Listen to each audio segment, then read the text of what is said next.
The student speaks softly, এখানে সফটলিটা কোন parts of speech?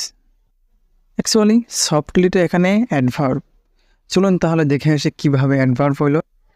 দুইটা এক্সপ্লানেশনের মাধ্যমে প্রমাণ করব সফটলিটা এখানে অ্যাডভার্ব।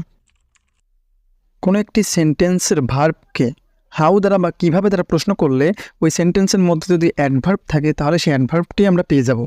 চলুন উদাহরণ দেখে আসি। হি ওয়াক্স স্লোলি, সে আস্তে আস্তে হাঁটে। তাহলে ওয়াক্সকে আমরা হাউ দ্বারা প্রশ্ন করি, সে কীভাবে হাঁটে? স্লোলি, আস্তে আস্তে হাঁটে। তাহলে স্লোলিটা এখানে অ্যাডভার্ব। দেন অ্যাডজেক্টিভ প্লাস এলওয়াই সর্বদা অ্যাডভার্ব হয়। যেমন অ্যাটেন্টিভলি, এখানে অ্যাটেন্টিভটা অ্যাডজেক্টিভ, তার সাথে এলওয়াই যুক্ত হয়ে অ্যাডভার্ব হয়েছে। কেয়ারফুলি, কেয়ারফুলটা অ্যাডজেক্টিভ, তার সাথে এলওয়াই যুক্ত হয়ে অ্যাডভার্ব হয়েছে। ক্রিয়েটিভলি, ক্রিয়েটিভটা